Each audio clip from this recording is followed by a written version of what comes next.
Once upon a time, there was a peninsula and two islands that looked like deflated soccer balls, footballs, in Europe. And little did the people know living in this peninsula and two deflated soccer ball islands that soon their land would revolutionize all of Western society. This is Italy, and we're going to talk about the 20 regions within it. Let's have a geography talk. Hey everybody, I'm your host Barbs, and oh my Popeyes, chicken thighs, and collard greens and hot sauce. What do we have here? It's a Geography Now mug, of which you can get at geographynow.com. Lots of great merchandise on the website. Check it out. Get anything you want. We even have these Geography Now drawstring bags. You can do whatever you want with it. Take it. I don't care. And as I always say, it's not selling out if it's your brand. So for those of you guys who kind of know a little bit about me, this video is going to kind of hit a little home to me because I do have Italian heritage. My last name, Barbato, is actually Italian. It means beard man. Like, I'm never going to live up to my ancestors' expectations. I can't fill in my cheek area. Like, I can get the jaw, but I don't know. I don't know. The Korean genes are fighting hard against the Italian genes. I don't know. I mean, like, yeah, I acknowledge the fact that I have Italian heritage, but, like, I'm not one of those douchebags who, like, tries to use and exploit it for his own, like, sense of identity when he barely knows anything about it. Yeah, I'm so Italian, man. Like, papara poopy, give me a mozzarella. No, I don't do that. Like, Italians, if you want to claim me, go ahead. I'm not going to stop you, but, like, there's so much catching up to do, and I don't know if I have time. I'm getting older, but, like, I'm happy to have Italian heritage. I just can't do much about it because I don't know ultimately what it's like to be Italian. But I'm proud that I have some of it in me, okay? But whatever the case is, I haven't done one of these administrative division videos in a long time, partially because it takes a long time to make them. Dude, I almost lost my mind trying to do like the 31 states of Mexico, or like when I did the 38 provinces of Indonesia plus the 2 autonomous ones. Like, Papua was like an entire province in itself, and then they split it into 6 provinces. Like, that drove me crazy, man. Ugh. So now when I do administrative division videos, I prefer to do countries that have like 20 or less subdivisions, because that's like the cutoff point and it's easier, okay? And thankfully, Italy has 20. And a lot of you guys suggested this one. So just a heads up, before Italy was the Italy we have today with the 20 regions, historically, it was made up of a bunch of small kingdoms and papal states and whatever. It didn't even unify officially until 1815, okay? Technically, it's younger than the United States. You know, all the regions have their own traditions and customs and, you know, rituals. All I know is I really like that Calcio Florentino where they basically play soccer, but there's like no rules, so they're allowed to totally beat each other up. I want to watch that someday. So it's like, you're never going to get one type of Italian. They're all very distinct from each other. One more cultural side note, generally speaking, Italy, although all the regions are distinct from each other, there's kind of like a very noticeable like north-south cultural divide within Italy. If I could summarize it in the best way I could, based off of like what I have observed, the north is kind of more like the industrialized, busy, money-making, no-nonsense part of Italy, whereas the south is kind of more like the gritty, you know, slightly more chaotic, but way more fun part of Italy, despite the fact that they have some mafia stuff going on. Like, look, I'm not even gonna try to sugarcoat it. Like, we all know about Cosa Nostra. It's like, it's more prevalent in the south, but like, let's be honest, just mind your own business, don't get involved in anything, and you'll be fine, okay? Now, out of the 20 regions, 15 of them are designated as ordinary regions, whereas 5 of them are autonomous regions. These autonomous regions are Sicily, Sardinia, Trentino Alto Adige, Friuli Venezia Giulia, and the Aosta Valley. According to the Italian Constitution, under Articles 116 and 117, the autonomous regions have special rights to preserve their languages via culture and education, and they have further financial and tax autonomy from the Italian centralized government. Anyway, before we jump into it, I'm just gonna say in this video, to make my job a little easier, because you know I love minimal effort, I'm gonna have some of my Italian friends help me in this video. I'm gonna have Federico, Luca, and Davide. You know what, Federico and Luca, why don't you guys introduce yourselves, okay? Hi Paul, thank you for having me. This is not staged and there won't be any continuity errors, right? Good. So, I'm gonna ask for help from my good friend Luke, which is from Marche, and he'll be joining me right now. Hello everybody. Listen to his music. Before we jump in, a little introduction on the regions of Italy. You'll find that a recurring theme is that we all hate each other. That's true. We don't hate each other, maybe that's a strong word, but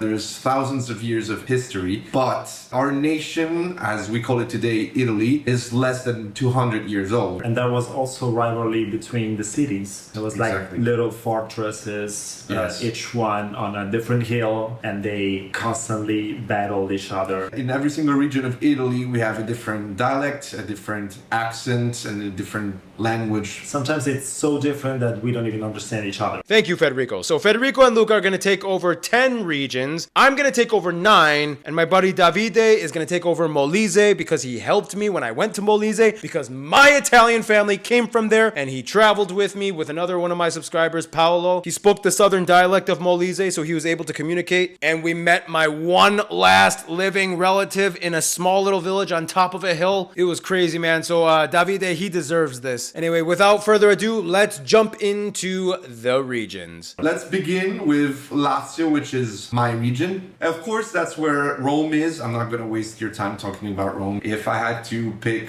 a few lesser known spots, Monastero di Subiaco, which is a monastery, like a really beautiful church, the Park of Monsters of Bomarzo, or you could go to La Sagra dell'Uva di Marino, which is a wine festival. Wine comes out of fountains, public fountains. So Lazio also has basically all the most famous pasta dishes, Yes. like amatriciana, carbonara, cacio e pepe, gricia, the supplì, which is basically a fried rice ball with hot mozzarella inside. When you go out, it's tradition on your way home to stop at bakeries and you eat a cornetto, which is almost a croissant. the Roman dialect is one of the most understood, although it does have some expressions that if you're not from Rome, nobody would understand. Definitely not. They have specific words for specific amounts of money. Or like anything else, actually. Piotta, which means basically 100. Yes. One last thing, in Rome we have 2 main football teams. One of them is Roma, and the other one is Lazio, and there's a huge rivalry. You shouldn't mix fans because it's pretty dangerous to do so. Basilicata, sometimes known as Lucania, and the people are sometimes called Lucani. This is the arch of the heel of Italy. It's mountainous, it's very sparsely populated. Home to Sassi di Matera, the famous UNESCO site, one of the world's oldest inhabited cities. They got a lot of ancient cave dwelling sites. They're famous for their eggplant, which looks like a tomato. I have here they are famous for their timbri del pane, or bread seals, so they can properly deliver each piece of bread to the right person, and you can like claim your bread if anybody tries to steal it. See, like, that's my bread. I guess that's one thing they're famous for. So now we can move on to Marche, which is That's me. where he's from, so you take the lead. One of the most famous poets is from Marche, which is Giacomo Leopardi, and he was born in the little lovely town of Recanati. Which is also where the first Italian guitar brand was established. Echo. Both of us have Echo guitars. Also in Marche we have Grotte di Frasassi, which are these super cool caves. Probably the most famous food from Marche is olive alla scolana. They're Fried olives. filled with meat. The only Teenage Mutant Ninja Turtles that's not from Tuscany is from here, from Marche, from the beautiful town of Urbino. That's Raffaello, of course. So yeah, I thought that was a fun thing to include in the Marche. Next up, Calabria, the tip of the boot, getting ready to kick that deflated soccer ball. Ooh, this is the hot-tempered outlaw of Italy. They even eat duja, which is like spicy salami spread. Like, they put it on bread and they eat it and it's very spicy. Even their accent, I was told, sounds like they just finished eating something spicy. It's like, it's very breathy. It's like, and they use bergamotto, or bergamots, which is like their citrus fruit. They use it in their cuisine and perfumes. You know, kind of rugged coastline, a lot of amazing beaches. And the 'Ndrangheta mafia branch operates here. Again, mind your business, you'll be fine. And in the 70s, the Riace bronzes were found in the sea near Riace. Also famous for the Lavaria de Palmi festival, featuring a massive 20-ton, 16-meter high sacred chariot that gets carried by 200 people or so. And yeah, Calabria. Moving on, there's my second favorite region, which is Umbria. It's a really small region. It's famous for its many beautiful medieval towns like, of course, Perugia, Assisi, Spoleto, Orvieto, Todi, Gubbio, which has great truffle. And it also has a beautiful lake called Lago Trasimeno. People from Umbria are the funniest guys in all of Italy, despite the fact that they hate each other. Also, this is an inside joke. If you're in Gubbio, do not eat fish. I can't believe this. Yes, I did. Go look it up. Monica Bellucci. Yeah. I mean, yes. Next up, Campania. I don't even care. I'm just going to say it. This is my favorite region of Italy. Home of Napoli, their capital. Okay, Naples. You've probably heard of it. Right next to Mount Vesuvius that exploded, like, and then it killed a bunch of those people and they, like, were frozen in ash. That thing, okay? And, like, it's right on the coast and it's beautiful and there's, like, a castle overlooking it. And Naples, oh my God. When you go to Naples, it's like the real, raw, rustic Italy. Like, you see the old grandma nonnas, like, putting the laundry on the line on the apartment complexes, and like people don't wear helmets when they ride their scooters and their bikes. They're just like, it's loud, it's lively, it's fun, it's crazy. Best pizza not only in Italy but in the entire world. They even have like a cave full of skulls for some reason. The cliche is that people from Napoli are not trustworthy because they're kind of like charismatic tricksters, which I mean I could kind of believe that, let's be real. The organized crime syndicate of the Camorro operates out here. It is what it is. It's not uncommon to see people like serenading their lovers from the balconies or whatever. And another thing, they take soccer, football, like to a whole other level. Why? Because Maradona played for them. And when they did, they won 2 national titles. And also, if you're not interested in Napoli or Pompeii, they also have, the Amalfi Coast and Capri. Like, this place has seriously everything. It's just crazy. It's lively and it's layered. It's like every stone has a story or a scandal here. That's Campania. So now we'll move on to Friuli, Venezia Giulia. I've only been to Trieste, which is a really beautiful border town with Slovenia. It's famous for its wind. It's a really windy city. They have high quality wind. It's called Bora. It has a different meaning in Roman, but whatever. All of my knowledge of Friuli Venezia Giulia ends here, so that's why I asked a friend of mine that's from there to write a list of things about Friuli. This is all new to me, so I really can't wait to read it. His words, not mine, so don't hate on me. The Po Valley, shared with other regions, is horrible. You can find swans and wolves whose population has been growing rapidly in the last few years. That's concerning. Yes, it is. By the sea, which is horrible here. Trains here cost double. No one really knows why. Frico is a traditional dish. It's one of the best prosciutto. People from Udine hate those from Trieste, in Gorizia, and vice versa. Everyone, though, hates people from Pordenone, who are the losers of Friuli and don't consider themselves true Friulians. That's his words, not mine. Every small town feels like Planet Town in the Pokemon games. Nothing ever really happens. That being said, 2 years ago, a deformed guy was shot in the head while he was holding a suitcase full of money, and apparently that's big news for them. What? The mountains are nice. Madonna, possiamo farle tutte così? Next up, Liguria, capital Genoa, right next to France and Monaco. In fact, if you go to Monaco, you could see Liguria, like way off in the distance. Like you could see it from Monaco. The stereotype is that people from Genoa are very stingy and cheap. And also, I was told they have like some of the most narrow streets and roads in all of Italy. And like sometimes there's no guardrail on a mountainside and you could just like fall off and die. But it's a beautiful place. Also famous for the Sanremo Festival, which is Italy's most famous song competition, and usually the winner of this festival eventually represents Italy in the Eurovision Song Contest. They have their own language that they basically speak here, and it actually stretches over into France, goes along the whole coast. And the funny thing is, it was actually for a time spoken in Argentina. And they are proud to claim that they have the very first official football club in all of Italy, Genoa CFC, established in 1893. Oh, and also Christopher Columbus was born here. Let's move on to Sardinia. It's one of the 2 island regions of Italy. Here, Sardo is widely spoken, and it's a completely different language. It shares no roots whatsoever with Italian. I don't even understand a word. We understand nothing. And when they speak Italian, you can instantly recognize that somebody is from there. They stress like every single consonant with all the string they have. So yeah, it's really peculiar. Taking a plane or a ferry to Sardinia in the summertime is insanely expensive because they have the best sea in Italy. It's definitely luxury vacation. Yeah, all the celebrities go there. Sardinia has breathtaking mountains in its inland areas. This region is famous for its delicious cheese, but also for its disgusting cheese, specifically the casumarzu, cheese that's now technically illegal to produce, it's filled with live worms. I hate all kinds of aged cheese. Oh my god.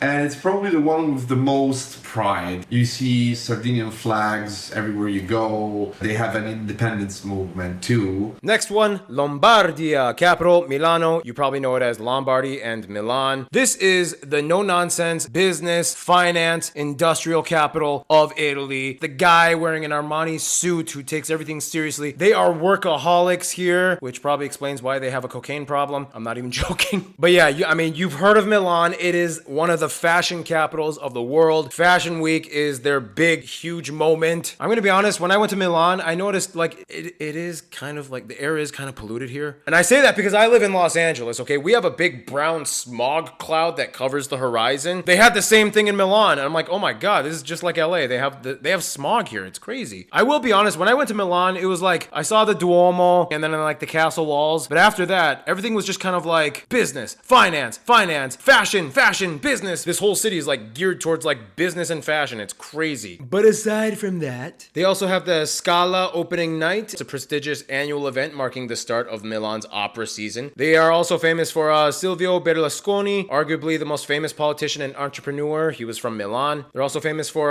risotto allo zafferano, cotoletta alla milanese. It's this sophisticated, industrious fashion tycoon of Italy. We have in the north of Italy, bordering with Austria, there's Trentino Alto Adige, which also, of course, has the northernmost town in Italy called Perdoi. It's one of the most expensive regions of Italy, and it's famous for its Alps, the Dolomiti. Best place to go if you like skiing. And also, Trentino is home of current #1 tennis player in the world, Yannick Sinner. Italian? Yes, Yannick Sinner is Italian, even though his name sounds German. And that's because in Trentino, there's two main languages. That's, of course, Italian and German. Despite being known for its mountains, Trentino has also beautiful cities such as Bolzano or Trento. The cuisine here is heavily influenced by German-speaking countries, so we have Spätzle, polenta, canederli, and speck. Also, the best apples you can find in Italy grow here. Fun fact, the lowest temperature ever recorded in Italy was in Trentino, on top of a mountain, minus 49.6 Celsius degrees. Wow. Next up, Molise. I'm gonna give this to my buddy Davide because he helped me when I went there, and he's from Molise. So Davide, take it away. Hi everyone,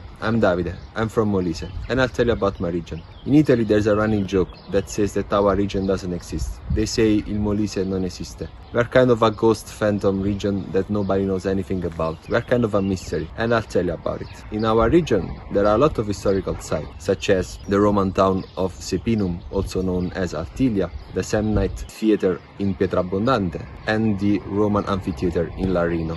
In our region, there is also one of the oldest company in the world, which is the Bell Foundry of Agnone, and a lot of truffle grows in our land. Here we really love our nature, calm and peaceful atmosphere. Campobasso is the largest city, which has the Monforte Castle, you can see in the background, the Museum of Mystery, and also the Procession of Mystery. Also, famous actor Robert De Niro great-grandparents come from Ferrazzano, a small village not too far away from Campobasso, as does Barb's family from San Polo Matese, a small village that we visited together not long time ago. Thank you.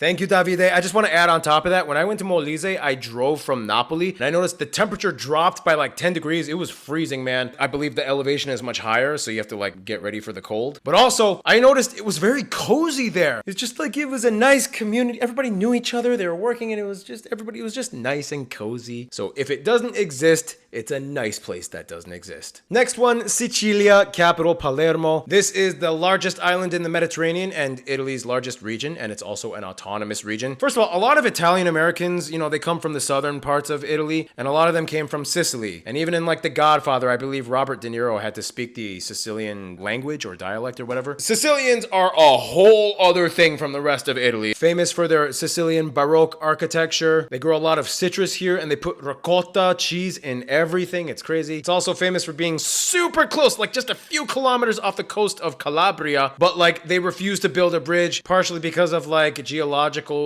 and political reasons, and it's another topic for another day. Seriously, like one of the most colorful and joyful regions of Italy, despite the mafia. La Scala dei Turchi is one of the most beautiful natural landmarks. It has the most famous volcano in Italy, Mount Etna, which always explodes, and it's very illustrative of how the people are. They're very, explosive and dramatic. They have passion and a little bit of danger in their veins, but it's like they can handle the danger. Also famous for Taormina and the Valley of Temples. Yeah, it's just everything here feels epic. Moving on to Abruzzo, that's where Roman people keep their second houses. Yeah, everybody has a second house in Abruzzo. The reason is that in Abruzzo there's a lot of beautiful mountains. There's also Europe's southernmost glacier, Gran Sasso. If you want to hear the most authentic Neapolitan accent, you should go to Roccaraso because thanks to this influencer, for some reason it went viral and everybody from Naples and Campania now go to Roccaraso. This is so far the worst description of a region in the Now two regions hate me. The most famous dish in Abruzzo, of course, is arrosticini. You eat tons of them. And you play with them when you're finished. Yeah, it's little swords. Its main city, L'Aquila, which literally means the eagle, sadly in 2009 was struck by very famous earthquake. Looking at the bright side, I remember that year as the one where Italians were the most united, and they ran like hundreds of charities to help people from L'Aquila. Almost all the singers we have collaborated to create a song, and there were like dozens of them, each one singing a line. In what has now become probably number one song in all of Italy's karaoke's, which is called Domani, of course, Artisti. Yeah, it means tomorrow. Under the Gran Sasso, there's the largest underground research center in the world, where they study particle physics. Next up, Toscana. Oh my god, I love this one too. Capital, Firenze. You probably know this one as Tuscany and Florence, okay? First of all, it's home to my friends Katia and Matteo that live in San Sepolcro, and they hosted me for the Switzerland episode, and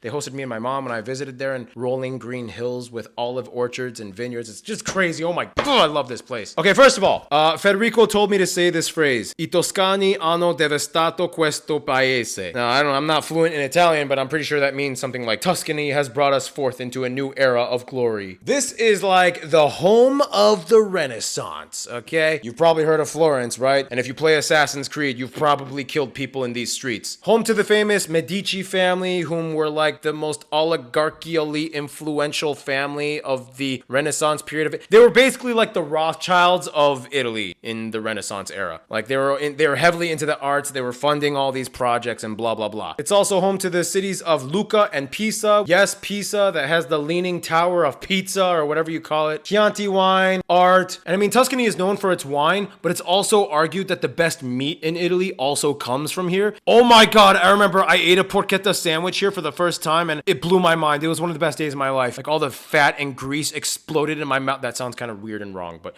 it's true. Arezzo, Siena, Valdorcia.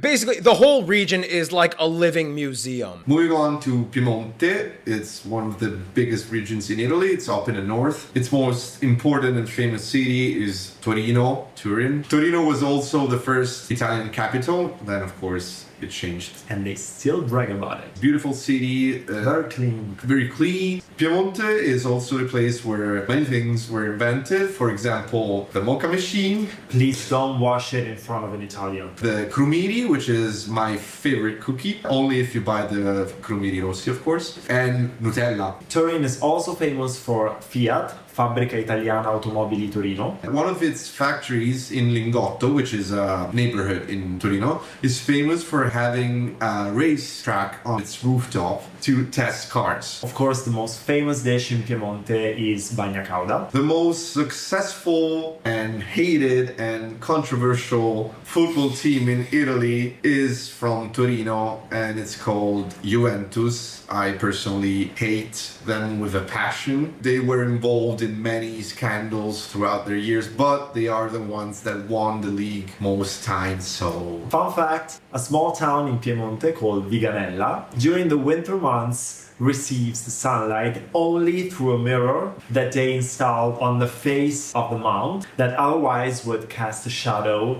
over the whole city. Next up, Val d'Aosta, aka the Aosta Valley. This is basically the Frenchiest part of Italy. Like, everybody here is bilingual. They all speak French. They're allowed to, teach French in schools and, maintain the language, all that stuff. And this is probably the most Alps/Alpine region of Italy. They share both the peaks of Mont Blanc and the Matterhorn with both France and Switzerland. So, like, huge skiing and mountaineering culture out here. A lot of cool stone castles, Courmayeur, Grand Paradiso Park, Roman ruins. This is one of the few regions in Italy that prefers to use butter instead of olive oil, partially because, they don't grow olives here, so they use butters. Frenchy, Alpine, Italy. I guess that's how you could summarize it. In Emilia-Romagna, we can actually see two different cultures intertwined. That's because the northern western part is Emilia and the other half is Romagna. And my parents actually live a few kilometers from the borders. It's two different regions if you ask a local. Emilia is famous for lasagna, tortellini, ragù, tigelle, and Romagna is famous for piadine with squacquerone, it's a really complicated word, cream cheese. My nonna used to cook homemade piadinas. I grew up eating those. Emilia-Romagna is also famous for Maranello, which is where Ferrari was established. A huge Formula One culture here. Did you also used to watch it like every Sunday? Yeah, and get really bored. Yeah, that's a common experience. Yeah. We used to watch MotoGP and Formula Uno, and it was church. Like, you couldn't even talk. Yes. My dad would have killed me. In this region we have Parma, which is famous for, of course, the Parmesan cheese. There's a huge biking culture, and the city of Ferrara is actually called City of Bicycle. The two most famous rock stars here in Italy are both from Emilia-Romagna, Vasco Rossi and Luciano Ligabue. There's a stupid rivalry between the two. Phantoms. I personally like both of them. There's Mirabilandia, which is Italy's most famous amusement park. But now the most famous city in the region, Bologna. Bologna is home of the oldest university in Italy. And that university and student culture is really, really present. Bologna is also known for its portici, which is basically covered walkways that stretch throughout the whole city. And one of them, there's an old arrow that's stuck in the ceiling. Nobody really knows why. There's some conspiracy theories that somebody just shot it on purpose. Who knows? Whoa. So this is us the following day, because the part we shot for Puglia was for some reason all out of focus. So yeah, he's super I tired. don't even know. Puglia is the easternmost region of Italy. It's all slanted, it's in the south, and it's so east that it's far more east than Prague is, for example. Did you know that? I didn't. And the tip of Puglia is called Il Salento, and it has the best beaches in Italy, probably just after Sardinia. The motto of this part of the region is L'Usole, Lumare, Viento, which translates to the sun, the sea, the wind. Alberobello is a particularly famous city because of its trulli, traditional dry stone huts with conical roofs. Castel del Monte, it's really symmetrical, it looks real cool. Most famous music artist from Puglia is probably Caparezza. Yeah, he's a great crazy guy. He blends rap with metal. Negramaro is from Puglia. They're pretty famous worldwide too. And finally, Veneto, capital city. You know this one, Venice. Although the largest city is actually Verona, which, yes, that's the Verona that Romeo and Juliet came from in Shakespeare's play. Here they basically have their own language called Venetian. Apparently the word ciao came from here. So Veneto is basically the water kingdom of Italy, aka the maritime Venetian Empire, which took over so many of those islands in the Mediterranean. They were marine masters. Like, even today, you can see Venetian ruins in places in like Albania and a lot of other parts of the Mediterranean, like Venetian, specifically Venetian architecture. It's so crazy. Like, the whole city of Venice was like built on these wooden pilings that were shoved into the ground, and that's why they have the canals. It's like these people were they figured out how to build an entire city on a boggy, shallow marsh. Besides Venice, they also have a lot of cool things inland. They have the Verona Verona Arena, the Dolomite foothills. Yeah, it's just, they had a very maritime, mercantile culture historically, and even today they still do. You know, it's just the home of the former Venetian Empire, Veneto. Okay, so that's it. With that, any last words you want to say, Federico and Luca? Listen to his music. Oh, He's Luke Rhodes. I'll be waiting for you. Really great songs. Don't find me on Spotify though. Then let's keep it here. And listen to my band too, Lo Stretto Indispensabile. They're great. We play Disney songs in rock versions, and yeah, it's fun. Thank you again for having me, Paul. And Thank you. We'll leave you with a time lapse of us eating the best gelato I've eaten in a long time, actually. It was delicious. Lucky bastards. So there you go. That was the 20 regions of Italy, somewhat summarized. Obviously, I couldn't get everything because I don't want to make this video like 400 billion hours long. So like, if you're Italian or if you're from Italy, and if I forgot to mention something, please type it in the comments. Teach us, okay? Let us know some stuff, all right? In the meantime, yeah, hope you liked this video. Hope you learned something. I sure did. Thank you so much, Federico, Luca, and Davide for being in this video. Really appreciate it. Also, huge thank you to Katia and Matteo. You guys have done so much for me in the past for Geography Now. I really appreciate it. Just want to put you guys in the spotlight. Also, I want to give a huge thanks to your dumbass goat who keeps injuring herself. Last time I checked, she broke her neck and her leg, and she was still trying to like jump off a cliff because she was stupid. I don't know. That goat made my day. Anyway, thank you, Geography peeps, for watching this video. Subscribe if you haven't already. If you're a new viewer, subscribe. And cheers. Stay cool. Stay tuned.